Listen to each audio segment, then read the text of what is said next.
Black night session 1 episode number 6। तो episode number 6 शुरू होता है एपिसोड नंबर 5 की एंडिंग से, जहाँ पर 5-8 इस समय रियो को मारने के लिए उस पर निशाना लगा रहा होता है और वो उस पर एक शूट भी करता है, मगर वो निशाना किसी कारण से मिस हो जाता है। इस गोली की वजह से रियो के भी सारे गार्ड एकदम से एक्टिव हो जाते हैं और वो उसे बचाकर वहां से कार से बैठाकर ले जाते हैं। और जाते टाइम रियो भी 5-8 को उस पर गोली चलाता हुआ साफ साफ देख लेता है। और अब रियो भी ये बात जानता है कि उसी की कंपनी में काम करने वाले डिलीवरी मैन उसको जान से मारने की साजिश कर रहे हैं। दूसरी तरफ सियोला जो सीधे ही जाके सीएम कंपनी के चेयरमैन से मिलती, अब वो रियो के जुटाए हुए सभी सबूत चेयरमैन को दिखाकर ये बात बताती है कि अभी तक की सभी किडनैपिंग और रिफ्यूजो को मारने वाला वो बॉम्ब ब्लास्ट भी रियो ने ही करवाया था। और साथ में वो इस समय पोल्यूशन बढ़ाने का भी काम कर रहा है, सबकी आंखों में धूल झोंकता हुआ। पर इसी टाइम सियोला को भी मैसेज के थ्रू ये पता चल जाता है कि रियो को खत्म करने का प्लान उनका फेल हो चुका है और रियो जिंदा बच गया है। यहाँ रियो अब इस बात से काफी ज्यादा गुस्सा है। उसी के लोगों ने जो उसकी कंपनी में काम करते हैं उन्हीं ने उसको मारने की कोशिश करी। तो अब वो सीधा ही अपने मैनेजर को बुलाकर उन 11 डिलीवरी मैनों को जान से खत्म करने का ऑर्डर दे देता है, ये बोलकर कि अब वो 11 लोग सीएम कंपनी के साथ साथ उनके लोगों के लिए भी खतरा है और अब वो टेररिस्ट है। मगर रियो का ये भी साफ साफ कहना होता है कि वो लोग किसी भी हाल में साउल को जिंदा पकड़ कर लाए। अब जनरल सियोला ये बात सबको आकर बताती है कि चेयरमैन ने इस बात को मान लिया है कि रियो ही उन सबको धोखा देकर रिफ्यूजियों के साथ गलत कर रहा है, तो वो अब प्रेसिडेंट से मिलकर सब कुछ ठीक कर देंगे। पर रियो अब अपने कुछ लोगों को लेकर सीधा ही उस जगह तक भी पहुंचता है जहां पर सभी डिलीवरी मैन मिलकर अपना काम करते थे। मगर यहाँ से वो 11 डिलीवरी मैन पहले ही अपने अपने ट्रक लेकर निकल जाते हैं रिफ्यूजी बस्तियों की ओर और साथ में वो अपने ट्रक में लगे हुए ट्रैकर्स को भी बंद कर लेते हैं ताकि उन्हें कोई ट्रैक ना कर पाए। अब रियो इसके बाद सीधा ही ये अनाउंस कर देता है कि वो सभी 11 डिलीवरी मैन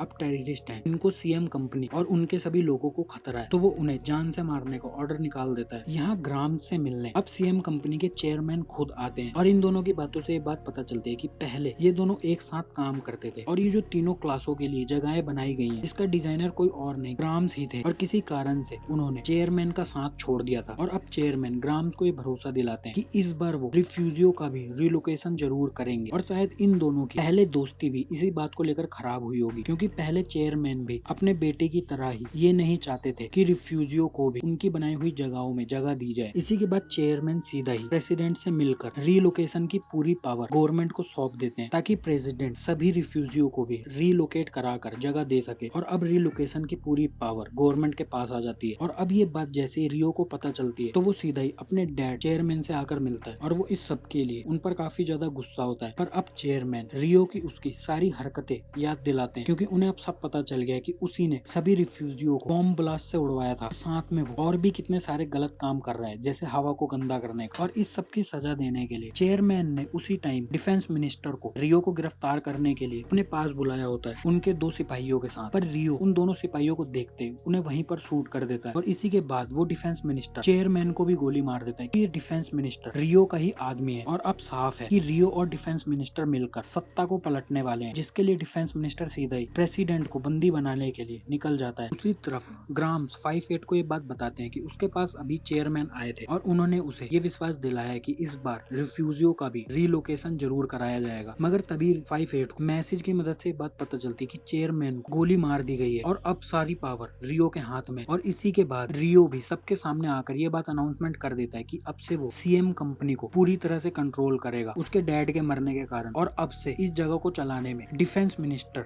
उसका साथ देंगे। और साथ में अब जब तक वो 11 गद्दार डिलीवरी मैन पकड़े नहीं जाते तब तक डिलीवरी का सारा काम बंद रहे और लोगों उनके जरूरत की आइटम तब तक नहीं पहुंचाई जाएगी जब तक वो सभी 11 डिलीवरी मैन पकड़े नहीं जाते। और अब 5-8 ये बात समझ जाता है कि उनके पास अब केवल एक ही तरीका है कि वो किसी तरह से कोर्ट डिस्ट्रिक्ट तक जाकर रियो को खत्म करें, और दूसरा कोई भी तरीका उसके पास ये सब रोकने का नहीं है। तो अब ग्रैम भी 5-8 को कोर्ट डिस्ट्रिक्ट का एक ब्लूप्रिंट मैप निकाल कर देते हैं, क्योंकि कोर्ट डिस्ट्रिक्ट को बनाने में उन्होंने भी मदद करी थी। यहाँ दूसरी तरफ रिफ्यूजी बस्ती के अंदर लोगों को काफी तेजी से वैक्सीनेशन लगाई जा रही है और इसी के कुछ टाइम बाद ही रिफ्यूजी बस्ती के अंदर लोग मरना शुरू हो जाते हैं। और जब ग्रैम्स उन सभी बॉडियों के पास आकर उन बॉडियों को देखते हैं तो वो नोटिस करते हैं कि सभी के हाथ में वैक्सीनेशन का टैग लगा हुआ है। इसका मतलब वो सभी वैक्सीनेशन की वजह से मर रहे हैं और ये सभी वैक्सीनेशन केवल रिफ्यूजियों को जान से मारने के लिए दी जा रही है। और इस समय ग्रैम्स के साथ रहने वाले उन तीनों लड़कों में से 2 लड़के भी वो वैक्सीनेशन लेने गए हुए हैं। तो जल्दी से बचा हुआ वो एक लड़का उन लोगों को बचाने के लिए उस वैक्सीनेशन सेंटर की ओर भागता है। और इसके उलट ग्रैम्स सीधा ही घर जाकर वो इमरजेंसी बेल बजा देते हैं, जिसके तुरंत ही बाद 4-1 भी वहाँ पर आ जाती है। और अब ग्रैम उनको सारी सच्चाई बताते हैं कि ये वैक्सीनेशन रिफ्यूजियों को मारने के लिए दी जा रही है और उन्हें ये सब रोकना होगा। तो जल्दी से 4-1 ये बात अपने सभी डिलीवरी मैन को बता देती है। तो सभी डिलीवरी मैन पूरी तैयारी के साथ अलग अलग होकर वैक्सीनेशन सेंटर की ओर जाना शुरू कर देते हैं। इधर साउल के वो दोनों दोस्त भी वैक्सीनेशन लेने ही वाले होते हैं कि साउल का वो तीसरा दोस्त पहुंचकर उन लोगों को दूर से ही रोकने की कोशिश करता है और ये देखकर वो आर्मी वाले उस तीसरे दोस्त को मारने की कोशिश करते हैं। और अब तक वहाँ पर डिलीवरी मैन भी पहुंच जाते हैं जो इस सब को रोकने के लिए छुपकर हवा में फायरिंग करना शुरू कर देते हैं, जिस कारण से रिफ्यूजी डरकर वहाँ से दूर भागना शुरू हो जाते हैं। मगर इस फायरिंग के कारण वो सोल्जर भी गोली चलाना शुरू कर देते हैं और इसी में से एक गोली साउल के उस तीसरे दोस्त को भी लग जाती है और साउल के पहुंचने से पहले उसका वो दोस्त साउल के हाथ में ही दम तोड़ देता है। इससे साउल काफी ज्यादा दुखी होता है, मगर पीछे से एक सोल्जर साउल पर भी अटैक करके उसे बेहोश कर देता है और अब वो सोल्जर साउल को अपने साथ लेकर निकल जाते हैं क्योंकि इन लोगों को रियो से ऑर्डर मिले हुए हैं कि साउल को जान से नहीं मारना है। यहाँ अब ये बात जनरल सियोला को अपनी टीम से पता चलता है कि उसके भाई को भी पकड़ लिया गया है और वो लोग उसको सीधा ही कोड डिस्ट्रिक्ट में सीएम कंपनी के हेडक्वार्टर में रियो के पास लेकर गए हैं। अपने भाई को बचाने के लिए सियोला भी 5-8 के पास पहुंच जाती है, जहाँ इस समय 5-8 रियो को मारने के लिए कोड डिस्ट्रिक्ट में निकलने ही वाला होता है कि अब जनरल सियोला भी अपनी टीम के साथ उसकी टीम को ज्वाइन कर लेती है और वो भी उनके साथ कोड डिस्ट्रिक्ट के लिए निकल जाती है। कुछ ही टाइम बाद ग्रैम के दिए हुए ब्लूप्रिंट की मदद से वो लोग कोड डिस्ट्रिक्ट के अंदर पहुंच जाते हैं, जहाँ वो लोग सीधा ही सीएम कंपनी के हेडक्वार्टर के बाहर पहुंचकर वहाँ पर गोलियां चलाना शुरू कर देते हैं। वहाँ पर सिक्योरिटी में खड़े सभी सोल्जर को मारना शुरू कर देते हैं, जिसमें अब जनरल सियोला और उसकी टीम भी 5-8 का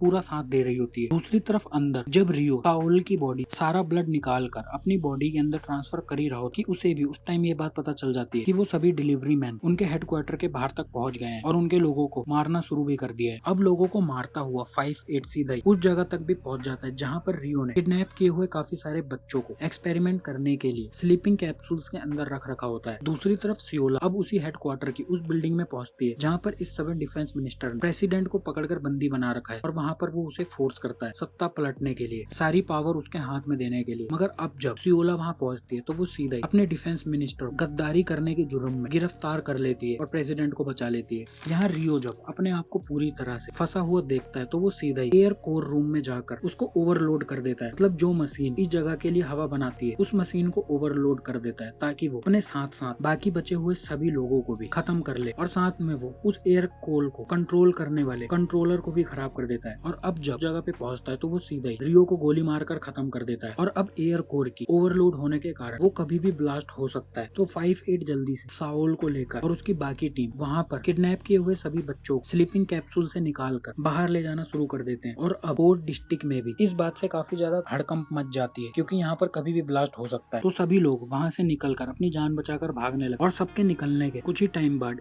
एयर कोर ब्लास्ट भी हो जाता है। अब सीन शिफ्ट होता है और कहानी कुछ समय आगे पहुंच जाती है जहाँ पर प्रेसिडेंट लाइव आकर ये अनाउंस करती है कि अब सभी रिफ्यूजियों को और बाकी की सभी डिस्ट्रिक्ट के लोगों को भी डिस्ट्रिक्ट 1 में रिलोकेट करने का काम शुरू हो गया है, जिसमें अब किसी भी तरह का कोई भी डिवीजन नहीं होगा और सभी एक ही जगह को एक ही जैसी सुविधा मिलेगी। और साथ में अब 3 महीने बाद ही बाहर की हवा भी काफी ज्यादा अच्छी हो गई है, कारण से लोगों ने बिना मास्क के भी ऑक्सीजन लेना शुरू कर दिया है। और साथ में अब आसमान भी पहले से काफी ज्यादा साफ हो चुका है, मतलब धीरे धीरे एनवायरनमेंट की समस्या भी खत्म होने वाली है। और इसी पॉइंट पर ये फाइनल एपिसोड भी खत्म हो जाता है।